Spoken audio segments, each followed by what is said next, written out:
আসসালামু আলাইকুম। এই ছবিটা দেখে আপনারা নিশ্চয়ই বুঝতে পেরেছেন আমি আজকে কিসের রেসিপি শেয়ার করব। হ্যাঁ, আমি কালা ভুনার রেসিপি শেয়ার করছি আজকে আপনাদের সাথে। আর এখানে যা প্রয়োজন আমি সবকিছু সামনে নিয়ে নিয়েছি। আর আমার কাছে মনে হয় কালা ভুনা রান্নার জন্য কোরবানির গোশতের চেয়ে বেস্ট অন্য কোনো গোশত হয় না। কারণ কালা ভুনাতে অবশ্যই হাড় চর্বি সহ গোশত নিতে হবে, না হলে সলিড গোশত দিয়ে কালা ভুনা কখনোই ভালো হবে না। আর কোরবানির গোশততে হাড় চর্বি গোশত সব মিক্স থাকে। তো যাই হোক আমি এখানে আজকে ২ কেজির মতো গোস্ত নিয়ে নিয়েছি কালা ভুনা রান্নার জন্য। দেন এখানে পেঁয়াজের বেরেস্তা করে নিয়েছিলাম সেটা দিয়ে দিলাম। আর কিছুটা পেঁয়াজের কুচি দিয়ে দিচ্ছি। এই রান্নাটাতে মশলার পরিমাণ একটু বেশিই দেওয়া লাগে। কারণ যেই কালো কালারটা আসে সেটা এই মশলার কারণেই আসবে। এখানে আস্ত গরম মসলা দিয়ে দিলাম আর আদা রসুন বাটা দিয়ে দিচ্ছি এখানে ৩ চামচের মতো দিবেন। আমার এখানে অল্প একটু কম ছিল। মানে এতটুকুই ব্লেন্ড করা ছিল।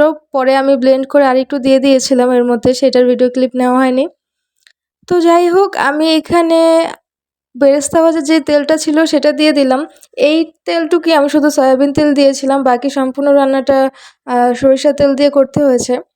কারণ সরিষার তেল আপনাকে মাস্ট দিতেই হবে যদি কালা ভুনার অথেন্টিক ফ্লেভারটা পেতে চান। আর এখানে আমি ওই ১.৫ চামচ হলুদের গুঁড়া দিয়ে দিয়েছি, কারণ কালা ভুনাতে হলুদের গুঁড়া খুবই কম দিতে হয়।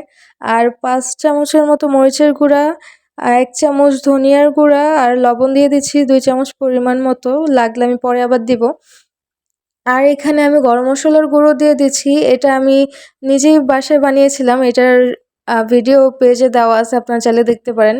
আর এই কিউব করে পেঁয়াজ কেটে রেখেছি, এটা আমি রান্নার শেষ পর্যায়ে দিব। আর রসুন কুচি, শুকনা মরিচ দিয়ে এটাকে বাগার দিতে হবে। এখানে আমি সরিষার তেল দিয়ে দিলাম আর এটাকে ভালোভাবে হাত দিয়ে মেখে নিব ৫-৬ মিনিটের মতো, যেন সবগুলো মশলা গোস্তের সাথে মিক্স হয়ে যায়। আর আপনাকে অবশ্যই খেয়াল রাখতে হবে যে এই গোস্তটাতে কোনোভাবে পানি অ্যাড করা যাবে না। যদি পানি অ্যাড করেন সেটার স্বাদটা অন্যরকম হয়ে যাবে। গোস্তের মধ্যে থাকা পানি দিয়েই আপনার পুরো রান্নাটা শেষ করতে হবে। আর বারবার একটু নেড়েচেড়ে দিবেন যেন নিচ দিয়ে লেগে না যায়, যেহেতু এটাতে অতিরিক্ত মশলা দেওয়া থাকে।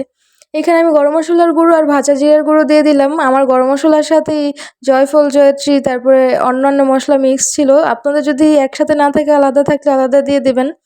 এখানে আমার খিচুড়ি রান্নাটাও প্রায় শেষ হয়ে গেছে। এটার ভিডিও দিলাম না, কারণ খিচুড়ির ভিডিও অলরেডি আমার পেজে দেওয়া আছে। আর কিউব করে কেটে রাখা পেঁয়াজ আর কাঁচামরিচ দিয়ে দিলাম।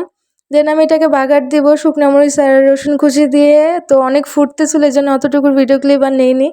এইখানে দেখা যাচ্ছে যে কালারগুলো লাল লাল, কিন্তু আসলে কালো কালারই হয়েছিল। এখানে লাইটের কারণে এরকম লাল লাল দেখাচ্ছে একটু। তো যাই হোক, বাগারের গোস্তটুকুর সাথে আমি বাকি গোস্তগুলো মিশিয়ে নিলাম। আর এখন দেখেন এই যে কি সুন্দর কালার দেখাচ্ছে। এটা খেতে খুবই মজা হয়েছিল আর সবাই অনেক পছন্দ করে বাসায় এটা।